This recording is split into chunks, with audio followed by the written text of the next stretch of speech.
Hi అండి. వైజాగ్ లో చాలా క్రిటికల్ పరిస్థితుల్లో మేయర్ పీఠాన్ని కూటమి ప్రభుత్వం హ్మ్. కైవసం చేసుకుంది. ఎలా ఫీల్ అవుతున్నారు? చాలా అద్భుతమైన విజయం అది. ఉమ్, ఎందుకంటే ఒక నిజాయితీ పరుడైనటువంటి పవన్ కళ్యాణ్ గారు ఉమ్, దాన్ని లీడ్ చేశారు.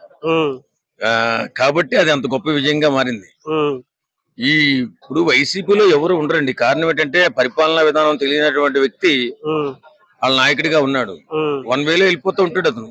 ఉమ్, వన్ వేలో వెళ్ళిపోయి ఇప్పుడు ఏదో మారతానని మారాడు అతను. ఉమ్, కాబట్టి ఏ చిన్న నాయకుడైనా పెద్ద నాయకుడికైనా అర్థమైపోతుంది ఆయన దగ్గర ఉంటే రాజకీయ భవిష్యత్తు ఉంటుందా ఉండదా అని. ఉమ్, కాబట్టి వైఎస్ఆర్సీపీ నుంచి ప్రతి ఒక్కరు కూడా వైఎస్ఆర్సీపీలో ఉండరు. ఇక ఉమ్, భవిష్యత్తు లేదు అక్కడ. ఒకవేళ అతని అధికారం వస్తే కాళ్ళతో దగ్గర కూడా రానివ్వడు.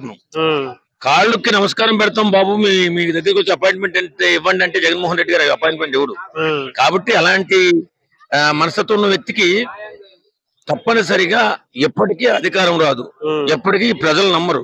ఉమ్, కాబట్టి ఈవేళ అద్భుతమైన విజయాన్ని కైవసం చేసుకుంది కూటమి ప్రభుత్వం. ఓకే. సో ఒక పక్క పవన్ కళ్యాణ్ గారు అటు అటవీ ప్రాంతాల్లో గిరిజన మహిళలు కూడా సేవలు చేయడం మొదలు పెట్టారు. అవును, ఈ రీసెంట్ గా చెప్పులు పంపించడం విషయం మీద మీకు ఎలా అనిపించింది సార్? చరిత్ర ఎవరు చేయలేదు అది. అవును. కాదు, ఆయన ఏదన్నా మనసుకి బాధ కలిగితే చాలా స్పందించే గుణం పవన్ కళ్యాణ్ గారిది. అవును. ఆయన నడిచేటప్పుడు కాళ్ళకి చెప్పులు లేకపోవడం ఎక్కువ మందికి చూసాడట. ఉమ్, చూసిన తర్వాత బాధేసింది. అది ఎమ్మకి పిక్క రాళ్ళు గుచ్చుకుపోతున్నావు, చెప్పులతో రాళ్ళు. ఉంటాయి కూడా. అలాంటిది ఈ తల్లులు ఇంత బాధపడుతున్నారా అని చెప్పేసి ఉమ్, ఆయన ఒక్కసారి ఆలోచన చేశాడంటే ఉమ్, వదిలిపెట్టడు.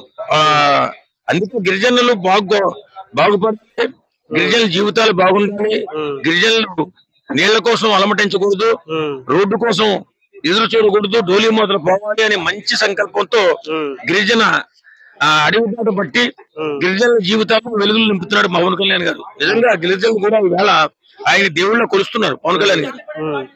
నిజాయితీ గర్వం ఉండదు. నిజాయితీ పరుడు ఎవడైనా సరే ప్రజల్లోకి ఒక్కసారి వెళ్ళాడంటే వాళ్ళు జయజయధ్వనాలు పలికి ఆయనకు బ్రహ్మరథం పడతారు. కాబట్టి కూటమి ప్రభుత్వం ఎప్పుడు కూడా పవన్ కళ్యాణ్ గారితో ఉన్నంత కాలం కూడా బ్రహ్మాండమైన అభివృద్ధి సాధిస్తుంది. పవన్ కళ్యాణ్ గారి పేరు చెప్తున్న కూడా మాలాంటి అభిమానులు ఖచ్చితంగా సేవా కార్యక్రమంలో ఉంటారు. ఓకే. ఇక్కడ నుంచి వైజాగ్ కి మంచి రోజులు వచ్చినాయి అనుకోవచ్చాను. కంపల్సరీగా మంచి రోజు వచ్చాయండి. వైజాగ్ వైఎస్ఆర్సీపీ పేరు ఎవరైపోవాలా, ఎందుకంటే అంత దుర్మార్గంగా పట్టి పీడించారు వైజాగ్ ని. అక్కడ ఎలాంటి ప్రశాంతమైన వాతావరణం వైజాగ్, ఎక్కడ ఎలాంటి సమస్యలు గాని, గొడవలు గాని, కత్తులు గాని, గొడ్డలు గాని, బాంబులు గాని ఉండవు. వీళ్ళు పరిపాలన వచ్చిన తర్వాత అక్కడ కూడా మొదలైపోయి, కాబట్టి ఈ దెబ్బ అక్కడ వీళ్ళ పతనం మొదలైపోయింది. వైఎస్ఆర్సీపీ పతనం మొదలైపోయింది. ఇప్పుడు అభివృద్ధి భాగంలో అటు వైజాగ్